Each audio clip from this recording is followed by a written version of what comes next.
우리 예수 그리스도의 살아계심이 저와 여러분의 삶의 현장 가운데 오늘도 실제가 되기를 먼저 주님의 이름으로 축원합니다. 우리의 참 모습은 위급한 상황에서 드러나게 됩니다. 아무리 예쁘게 꾸미고 아무리 멋있게 가꾸고 아무리 문제가 없는 것 같이 가면을 쓰고 고통스럽지 않은 것 같고 거룩한 것 같이 이렇게 가면을 써도 위급한 상황이 오면 우리의 본성과 연약함이 드러나게 돼 있어요. 믿음의 조상이라고 했던 아브라함, 딱 이름만 대면 믿음 닮고 싶다 이런 생각이 들잖아요. 정말 귀한 믿음이죠. 그런데 위급한 상황이 왔어요. 자기의 생명을 잃어버릴 위급한 상황이 오니까 자기 아내를 누이라고 얘기하는 그 죄된 본성이 드러납니다. 예수님의 수제자였던 베드로도 칭호가 뭡니까? 예수님의 수제자. 얼마나 아름다운 칭호가 그 앞에 이름 앞에 붙어 있어요. 그러나 예수님이 잡히시던 날 밤 자기의 생명의 위협을 느끼자 예수님을 3번 저주하고 부인하고 모른다고 배반합니다. 여러분, 위급한 상황이 오면 이렇게 죄에 병든 우리의 본성이 나타난다는 거예요. 여기에는 어떤 한 사람도 예외가 없어요. 우리가 아무리 여러분 제가 목사로서 거룩하게 옷을 입은 것 같고 우리가 또 깨끗한 것 같고 아름다운 것 같아도 실제 위급한 상황이 오고 딱 그럴 만한 상황이 오면 내 속에 있는 죄악의 찌꺼리들과 그 본성들이 나타나게 돼 있다는 거예요. 여러분 그렇게 고백하십니까? 인정을 안 하셔도 진실은 변하지 않습니다. 그런데 하나님 그 백성을 자신의 영광 안으로 인도하실 때도 우리의 죄된 본성을 드러내시고 자기 절망 앞에 서게 만드세요. 하나님께서 그 백성들을 자기의 영광 안으로 초청하실 때 그 영광으로만 그냥 오게 하시는 게 아니라 철저히 죄된 자기의 본성을 보게 하세요. 그 죄된 자기 본성 때문에 자기 절망을 경험하게 만드세요. 자기 절망을 가지고 하나님 앞에 서게 만드세요. 그 후에야 하나님의 영광 안으로 들어올 수 있도록 초청해 주세요. 여러분 이게 굉장히 중요해요. 하나님의 영광을 경험하기 원하는 자들은 자기의 죄된 본성을 하나님 앞에 드러내고 그 죄된 본성 때문에 자기의 절망과 자기 한계를 경험하는 그 시간을 통과하셔야 돼요. 로마서 8장에 보면 사도 바울이 하나님의 영광에 참여하죠. 어떤 영광에 참여합니까? 생명의 성령의 법이 죄와 사망의 법에서 너를 자유케 하였다. 이 영광의 복음의 영광 안에 참여했잖아요. 근데 복음의 영광에 참여하기 그 전에 로마서 7장에 이런 고백이 있어요. 오호라 나는 곤고한 사람이로다. 이 사망의 몸에서 누가 나를 건져내랴. 죄의 본성에 사로잡혀 있는 자기의 절망과 자기의 한계와 자기의 한탄을 하나님 앞에서 먼저 경험하게 만들어요. 그리고서 하나님을 바라보게 만들죠. 여러분, 하나님은요 그 백성들을 복음의 영광으로 초청할 때 그리고 그 하나님의 영광의 빛을 비춰주실 때에 먼저 무엇을 하시냐면 자기 죄악된 본성을 보게 하세요. 그 자기 죄악된 본성 때문에 자기 절망, 자기 한계, 나로서는 안 되는 내 안에서 어떤 가능성도 찾을 수 없게끔 만들어내세요. 여러분 믿으세요? 그 자리까지 저와 여러분이 나아가셔야 돼요. 오늘 말씀에도 보면 하나님은 다윗의 죄된 본성을 드러내는 과정을 보여주고 있습니다. 여러분 다윗은 지금까지 승리와 영광을 누리는 삶을 살았어요. 다윗이 사무엘상 16장에 등장을 하잖아요. 16장에 이제 등장을 하면서 어떤 이야기가 있냐면 다윗은 곰과 사자와의 싸움에서도 승리했어요. 그 수염을 잡아 뜯으며 그 입속에 있는 양을 구해내왔어요. 하나님의 승리를 얘기합니다. 사무엘이 다윗에게 기름을 부을 때 내가 찾는 바로 그 사람, 하나님께 인정받는 사람이라는 그런 인정을 받았어요. 얼마나 영광스럽습니까? 여러분 골리앗을 물리치고 전국적인 스타가 되고 영웅이 됐어요. 하나님 주신 승리로 인해서 막 영광이 넘칩니다. 가는 곳마다 칭찬, 지혜롭게 행함에 그가 사람들로부터 칭송받았다. 가는 곳마다 칭송을 받, 가는 곳마다 하나님이 주시는 기쁨과 승리를 누리는 거예요. 여러분,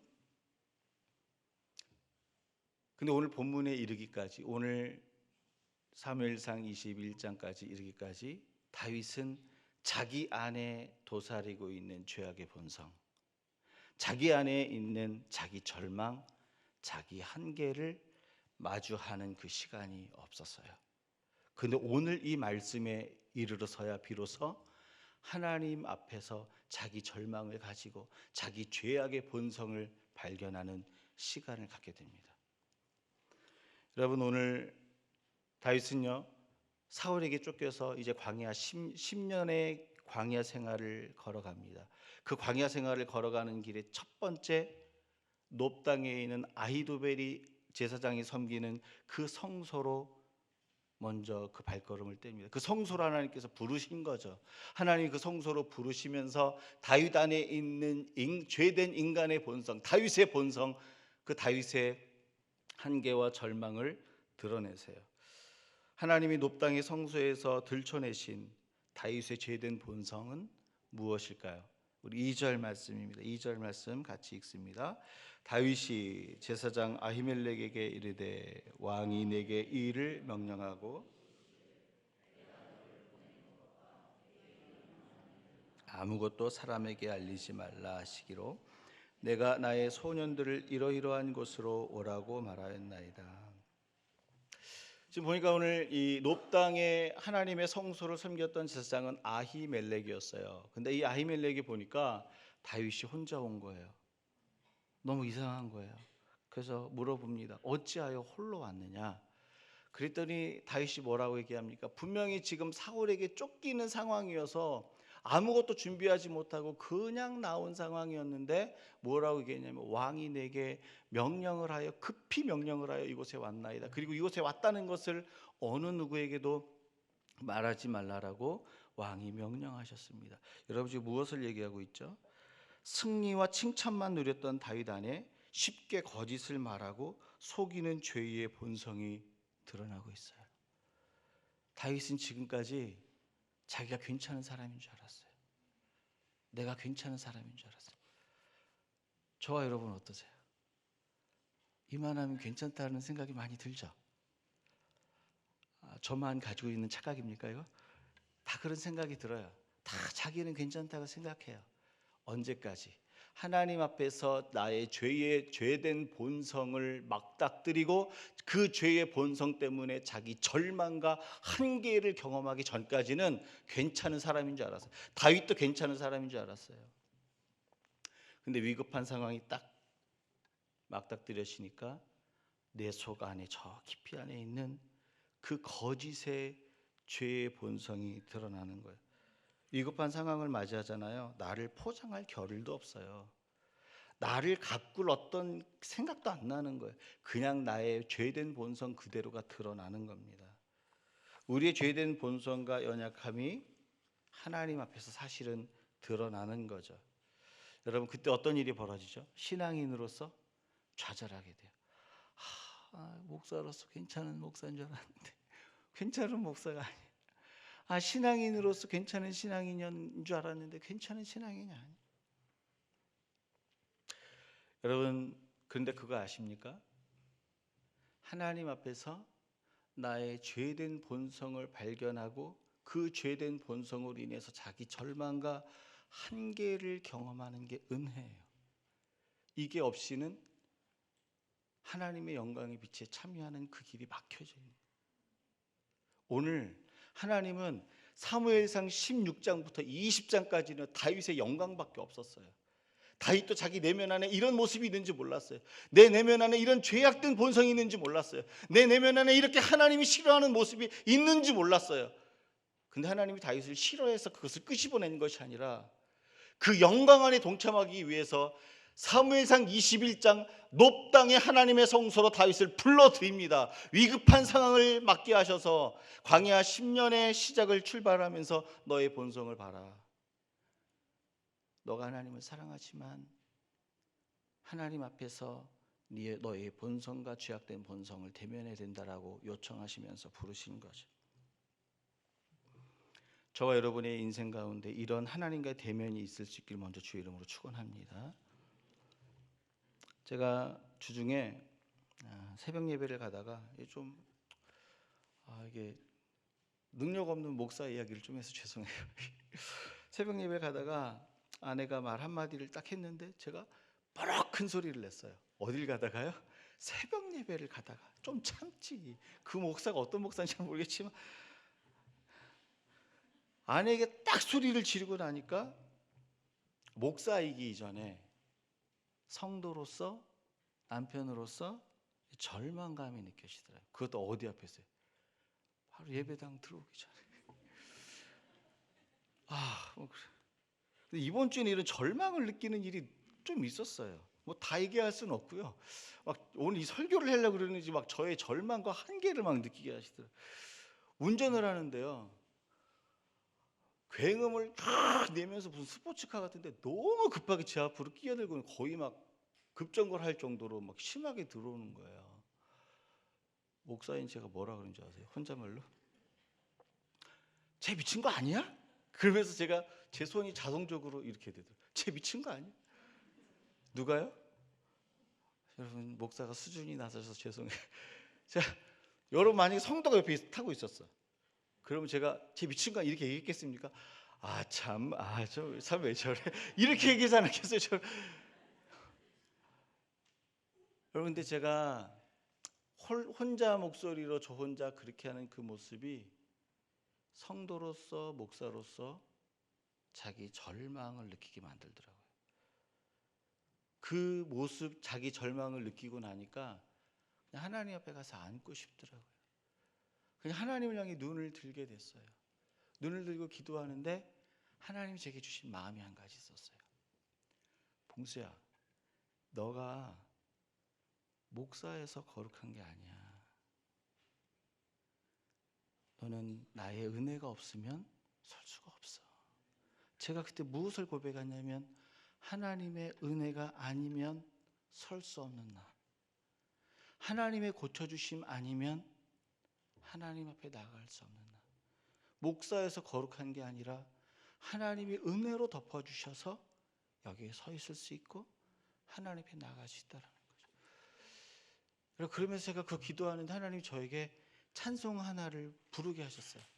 그 찬송이 뭐냐면 이 찬송 부르면서 참 많이 울었어요. 이번 주에. 이 찬양이에요. 너의 하나님 여호와가 너의 가운데 계시니 그는 구원을 베푸실 전능자시라. 하나님이 내 안에 계셔서 그 구원을 보이셨더라고요. 은혜 없이는 설 수 없는 나, 주의 은혜가 아니면 안 되는 나, 하나님이 붙들어 주시지 않으면 어디에도 설 수 없는 나. 여러분 나의 비참함과 나의 죄된 모습을 하나님 앞에 직면하고 나니까 하나님 아니면 안 되는 내가 보이더라고요. 여러분 하나님 앞에 섰을 때에 어떤 내가 보이세요? 여러분 목사의 옷을 입었다고, 장로의 옷을 입었다고, 권사의 옷을 입고 안수집사의 옷을 입고 직분자의 옷을 입었다고 교회 다닌다고 하나님 앞에 설 수 있는 게 아니에요. 목사라고 거룩한 게 아니에요. 죄된 나의 본성 때문에 자기 절망과 한계를 하나님 앞에서 느끼고 내 안엔 그 어떤 가능성과 길이 없기에 눈을 들어 하나님을 바라보는 자, 하나님 아니면 안 되는 나, 하나님의 은혜 아니면 길이 없는 나, 그걸 보는 게 은혜예요. 사랑하는 여러분, 자기 절망과 자기 한계를 하나님 앞에서 발견하셔야 돼요. 하나님은 오늘 다윗을 높 땅의 성소로 이끄셨어요. 일부러. 왜요? 다윗은 지금까지 승리만 봤어. 기쁜 것만 봤어. 내가 잘하는 줄 알았어. 위급한 상황 딱 오니까 내 속에 저 밑에서 나도 몰랐던 그 죄의 본성이 튀어 올라오는 거예요. 저와 여러분이 가지고 있는 그 죄의 본성은 뭡니까? 하나님 앞에 하나님이 막닥뜨려주고 싶어 하시는 그 죄의 본성. 죄된 나의 본성과 자기 절망 앞에 섰을 때 비로소 하나님의 은혜와 만져주심이 아니면 안 되는 나를 보게 하십니다. 하나님의 은혜를 구하는 갈망이 생기는 거예요. 언제 물을 마시고 싶으세요? 목마를 때 물 찾기 자동적으로. 언제 하나님 갈망하는 줄 아세요? 나의 죄된 본성 때문에 자기 절망과 한계를 하나님 앞에서 고백할 때 하나님을 갈망하는 거예요. 하나님 갈망에 삽니다, 여러분. 하나님으로 채워져야 살아요. 누가복음 15장의 탕자를 보세요. 방탕하고 타락한 자신의 죄된 본성을 가지고 살았어요. 그런데 자기 그 절망 앞에서 그 자기 죄된 본성 때문에 내 아버지 집에는 품꾼들도 풍족한데 나는 여기서 줄여 죽는구나. 자기 절망과 한계를 주님 앞에서 경험합니다. 그때 성경에 쓰여 있는 구절이 뭔지 아세요? 그가 눈을 들어 하나님을 봤다 그랬어요. 그 전까지 하나님 안 보였어요.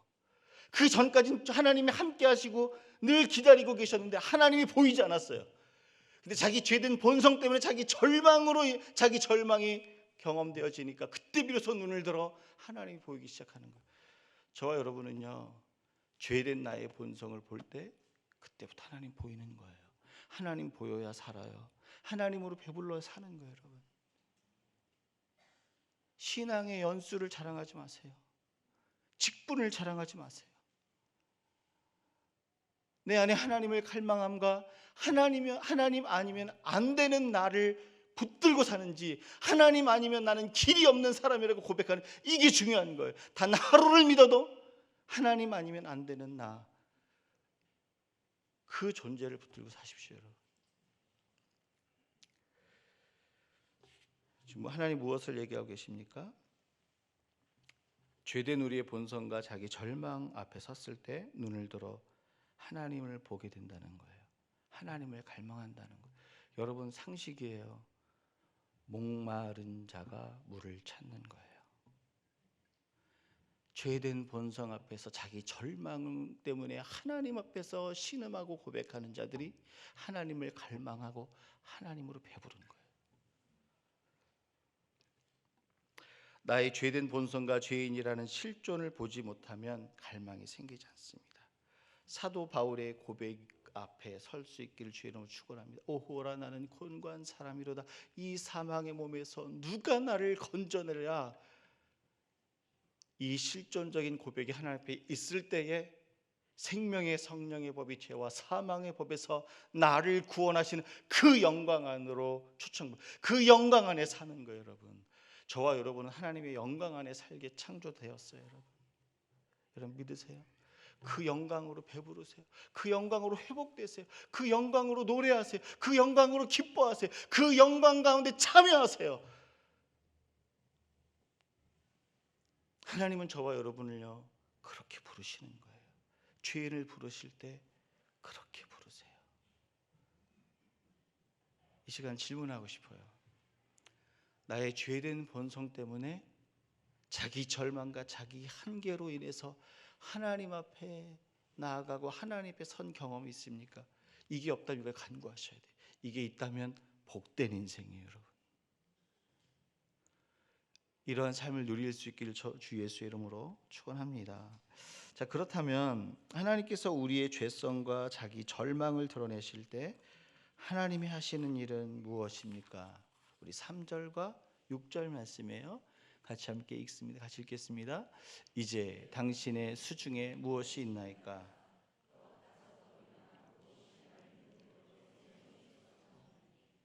제사장이 그 거룩한 떡을 주었으니 거기는 진설병 곧 여호와의 앞에서 물려낸 떡밖에 없었습니다. 이 떡은 더운 떡을 드리는 날에 물려낸 것이더라. 하나님이 다윗을 높당의 성소로 초청하셔서 다윗아, 너가 귀한 게 많지만 너의 죄의 본성이 무엇인지 봐라. 죄의 본성을 그 높당에 있는 성소에서 드러내셨어요. 자기의 죄됨을 보게 하셨어요.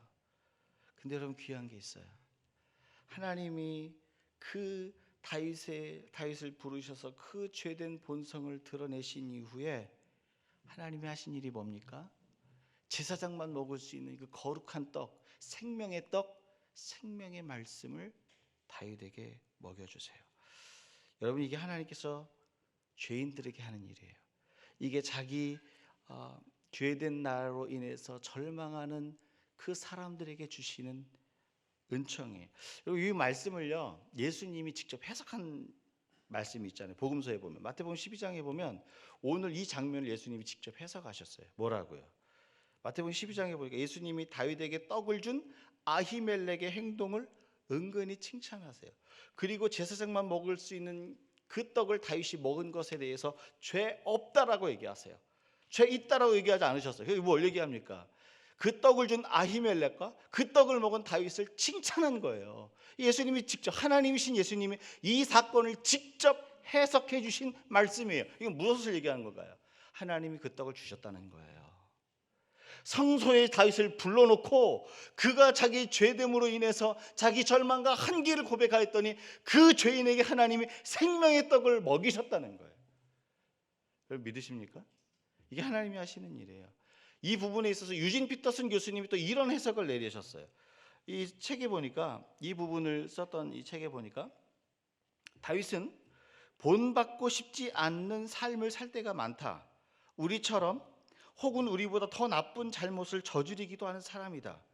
그러나 그는 결코 하나님을 떠나지 않는 사람, 하나님에게서 벗어나지 않는 사람이다. 오늘 이 본문을 가지고서 그렇게 해석을 달았어요. 이거 뭘 얘기하는 걸까요? 죄의 본성을 가진 다윗이 하나님이 계신 성소 아래로 피하러 왔다는 거예요. 이게 은혜라는 거예요. 이제 무엇을 얘기하고 있습니까, 여러분? 윤리와 도덕과 정직함이 필요 없다라는 말입니까? 아니에요. 하나님 믿으면 믿을수록 세상이 요구하는 공의와 윤리에서도 더 철저합니다. 이게 필요 없다라는 게 아니에요, 여러분. 무엇을 얘기하냐면 하나님은 죄 없는 자에게 생명의 떡을 주시는 것이 아니라 하나님 앞에서 자기의 죄된 본성을 드러낸 자에게 생명의 떡을 주신다는 거예요, 여러분. 나의 죄된 본성 때문에 그것이 괴로워서 자기 절망과 자기의 한계를 고백하며 주를 바라볼 때 하나님이 그 사람에게만 주시는 게 뭐냐면 생명의 떡이에요. 하나님의 말씀이에요. 여러분, 하나님의 말씀이 우리 가운데 충만이 될 때 비로소 죄의 본성을 이기는 거예요. 세상을 이기고 나를 이기고 죄를 이기는 거예요. 세상 가운데 하나님이 원하시는 그리스도인의 삶을 살 수 있는 생명의 떡을 먹어야 돼. 그 생명의 떡을 먹을 때 꿀송이같이 단 그 은혜를 누리셔야 돼요.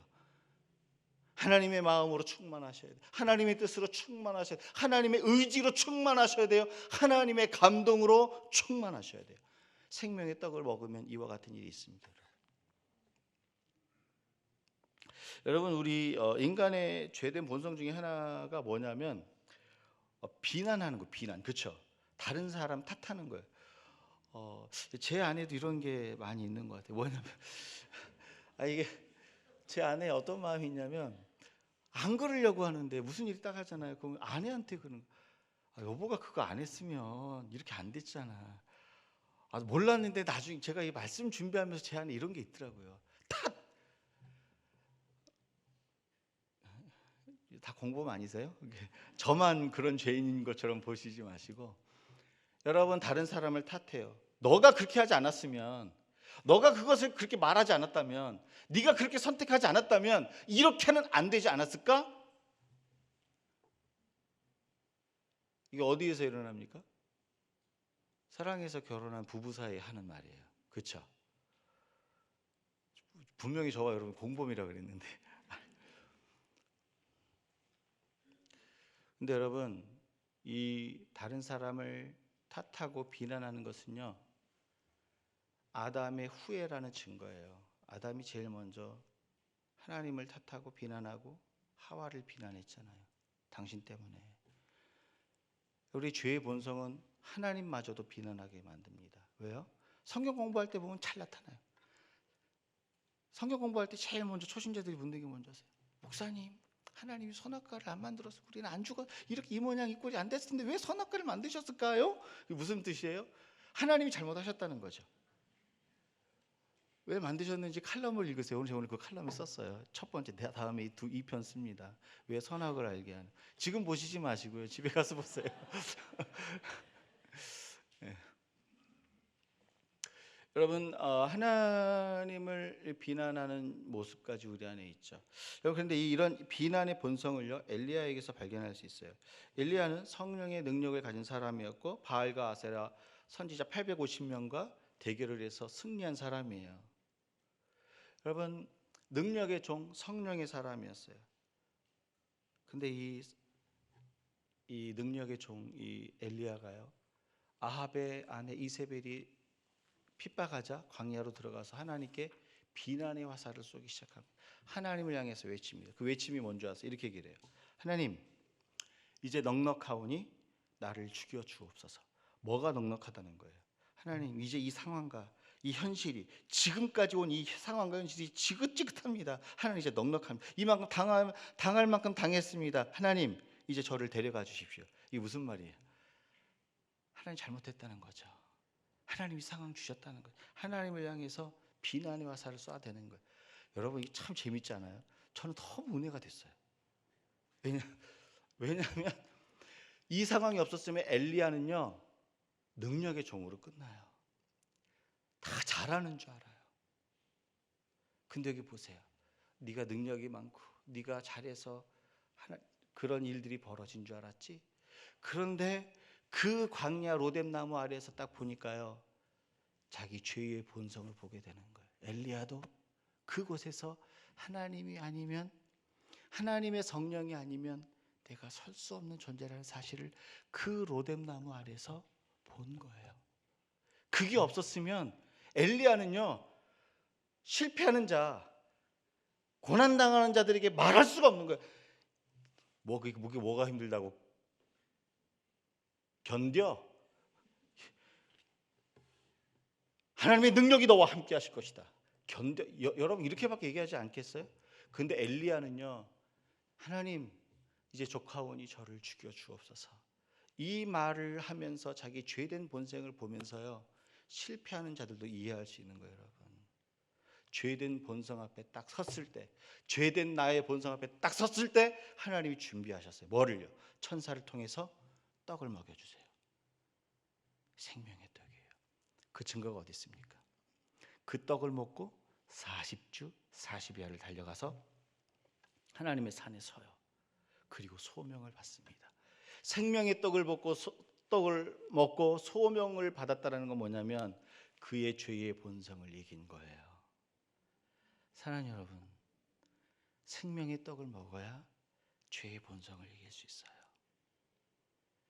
절망하는 나를 주의 은혜와 능력으로 이길 수 있는 거예요.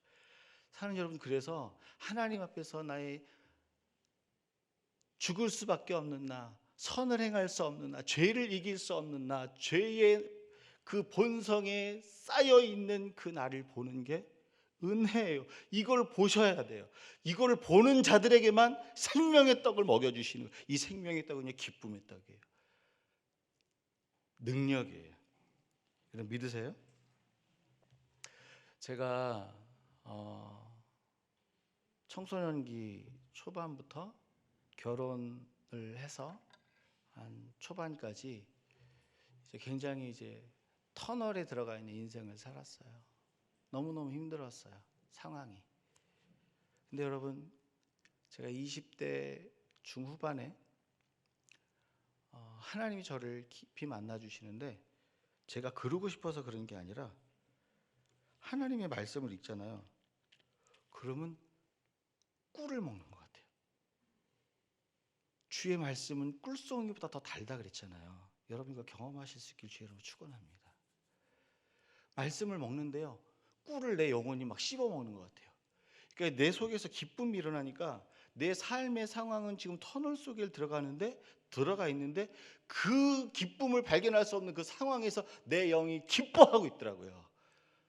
하나님의 말씀의 능력은 그 어둠의 터널을 능히 지나가게 만들며 능히 승리하게 만들어요. 여러분, 생명의 말씀을 먹으십시오.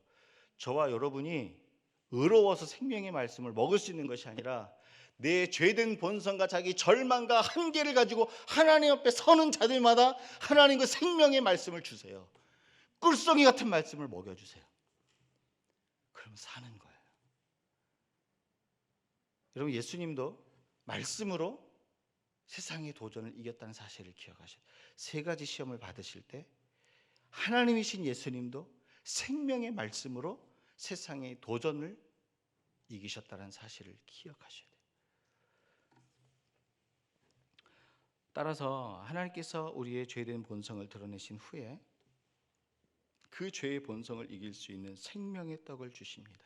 이것이 하나님이 하시는 일이에요. 그러니까 생명의 떡을 주신다 그러면 되게 궁금하시죠? 하나님이 눈에 보이게 주는 걸까? 그래서 그렇게 생각되세요 혹시? 이게 다 청년들이랑 성경 공부하고 청소년들이랑 성경 공부하다 보면 오는 질문이에요, 여러분. 여러분, 생명의 떡을 먹는다는 것은요, 이거예요. 하나님의 마음과 생각이 내 안에 충만해지는 거예요. 그것으로 기뻐하시는 거예요. 하나님의 의지가 내 안에서 충만해서 그것을 행하고 싶어지는 거예요. 그게 생명의 떡을 먹는 거예요. 예전에 좋았던 것이 싫어지는 아버지의 마음과 뜻과 감정이 생기는, 그게 생명의 떡을 먹는 거예요. 여러분이 생명의 떡으로 배부를 수 있기를 주 예수 이름으로 축원합니다. 마지막이에요. 하나님께서 우리 안에 있는 죄의 본성을 드러내신 후에 하나님이 하시는 일은 무엇일까요? 우리 8절과 9절 말씀입니다. 8절과 9절 같이 읽습니다. 다윗이 아히멜렉에게 이르되 여기 당신의 수중에 창이나 칼이 없나이까?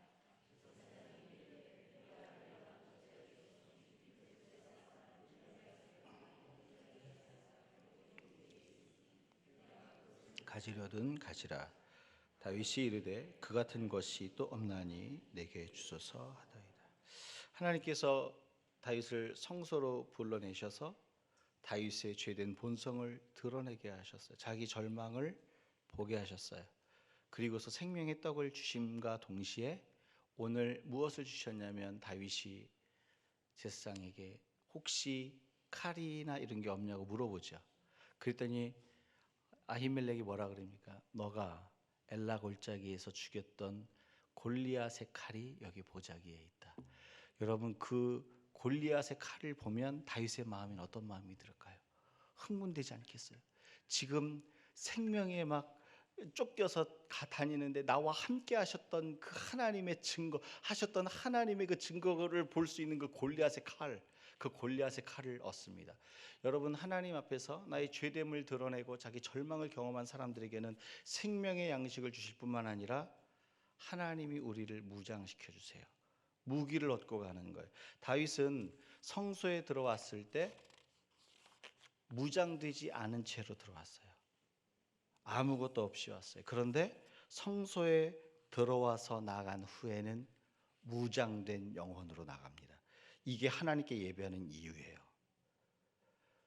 저와 여러분은 많은 경우에 무장이 해제된 상태로 넘어진 상태로 들어올 때가 많이 있어요. 그러나 하나님을 바라보고 그 성전에 들어온 자들이 무장이 되지 않은 상태로 왔을지라도 돌아갈 때에는 영적으로 무장된 존재로 세워서 내보내시는 거예요. 그래서 다시 세상과 맞서서 싸워서 이길 수 있는 능력을 주시는 거예요. 여러분, 믿으십니까? 여러분, 오늘 하나님이 다윗에게 무엇을 주셨냐면 무장을 시켜주셨다라는 거예요. 근데 그 무기가 뭔지 아세요? 골리앗의 칼이 아니었어요. 오늘 말씀 뒷부분을 같이 읽어보니까 하나님이 다윗을 무장시켜 주셨던 그 무기는 뭐냐면 하나님의 지혜예요. 하나님의 지혜. 여러분, 뒷부분에 이런 얘기가 나오죠. 다윗이 그 골리앗의 칼을 가지고 블레셋 땅 가드의 성으로 갑니다. 그곳의 왕이 아기스였죠. 아기스에게 가니까 그 왕의 신하들이 반대를 하죠. 다윗을 사울이 죽인 자는 천천히요 다윗이 죽인 자는 만만이라고 하였는데 우리의 원수를 어떻게 받아들입니까? 지금 난리가 난 거예요. 이걸 보고 다윗이 보고 내가 여기 있으면 죽을 것 같구나 하고서 자기 자신이 위험한 존재가 아니라는 모습으로 자기를 낮추죠. 만약에 다윗이 골리앗의 칼을 딱 빼들면서 이거 보여? 그러면서 이게 뭔 줄 알아? 내가 골리앗을 죽인 사람이야. 너희도 한 방에 다 죽일 수 있어. 이거 왜 이래? 내가 누군지 알아? 만약에 이랬다면 여러분 다윗이 어떻게 됐을까요? 그래? 그럼 그 골리앗 칼 맛 좀 보자. 그리고 싸우지 않겠어요? 다윗은 거기서 죽습니다, 여러분. 근데 다윗은요 거기서 무엇을 깨달았냐면 싸울 때와 피할 때를 아는 거예요. 여러분 이게 하나님 우리 가운데 주시는 지혜예요, 지혜. 어떻게 해요? 그 상황을 보니까요. 그 문지방에 자기 몸을 딱 기대요. 어떤 주석가가 그러더라고요. 사울이 미쳤을 때에 혹시 이렇게 하지 않았을까? 이렇게 쓴 사람도 있어요. 주석. 근데 그랬는지 안 그랬는지 모르겠지만 다윗은 분명히 그렇게 했어요. 몸을 딱 문지방에 기대고 끄적끄적거려요. 문지방을. 그리고 어른이 그러면 이게 벌써 이상하잖아요. 그러면서 침을 흘려서 수염 가운데 달랑달랑 매달리겠다. 이게 오늘 본문 말씀이에요. 그거 보면서 뭐라 그래요? 아기스가 야 우리 이 땅에 미친 자가 없어서 저 사람을 데려왔냐? 그러면서 그를 신경도 안 쓴다라는 거죠. 여러분 다윗은요 피할 길 가운데 자기 몸을 숨겼어요. 골리앗과 싸울 때는 물맷돌을 던지며 싸웠어요. 그런데 이 상황에서는 피했어요. 싸울 때와 피할 때를 아는 것이 하나님이 우리 가운데 무장시켜 주신 하나님의 지혜예요. 따라서 하나님께서 우리의 죄된 본성을 드러내신 후에 하나님의 지혜를 무기로 주십니다. 여러분 우리가 하나님 앞에서 우리의 죄된 본성을 드러내고 자기 절망 한계를 경험하잖아요. 그때부터 우리에게 지혜로 무장시켜 주세요. 언제 싸워야 하는지, 언제 피해야 되는지. 언제 피해야 됩니까? 싸워도 유익이 없을 때는 피하셔야 돼요. 다툼을 피하세요. 여러분 내가 아내랑 싸워서 큰 소리 한번 빵 치고 장군 같습니까? 아내한테 이기면 시원합니까 여러분? 우리 사랑하는 우리 남성분들은 어떠셔요?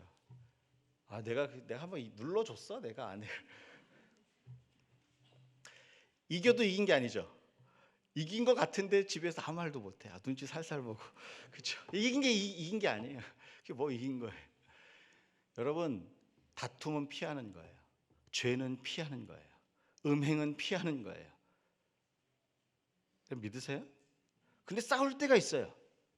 성도가 반드시 일어나서 싸워야 될 때가 있어요. 언제냐면 두려움이 올 때는 믿음으로 싸우는 거예요. 맞닥뜨리는 거예요. 걱정이 올 때는 믿음의 능력으로 맞닥뜨리는 거예요. 공동체의 유익을 위해서 믿음으로 싸우는 거예요.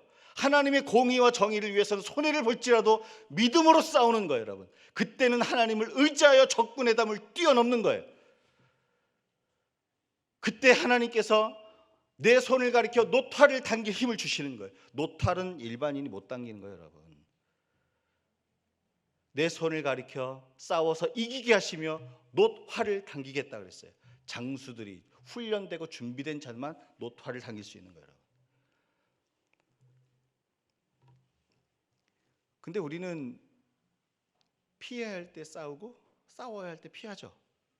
그 증거가 어디 있습니까? 아내와 싸우고 남편과 싸우고 안 피해요. 그리고 죄는 맞닥뜨려요. 나는 안 그렇죠. 여러분 그런데 이걸 보는 것이 저와 여러분의 능력이고 무게예요. 죄와 음행과 다툼은 피하십시오. 그러나 두려움과 걱정은 맞서십시오. 하나님의 나라와 그 공의를 위해서는 일어서십시오. 이 지혜로 우리 가운데 채워주신다라고 말씀하고 계세요. 사랑하는 여러분 말씀을 정리합니다. 나의 죄된 본성과 자기 절망 앞에 설 때 하나님의 은혜가 아니면 안 되는 나를 보게 하신다라고 하나님 말씀하셨어요. 그 사람들에게 생명의 말씀과 지혜로 우리를 무장시켜 주시겠다고 약속하고 계십니다. 우리 이 시간 이 찬양 부르면서 오늘 같이 하나님 앞에 나가기 원하는데요.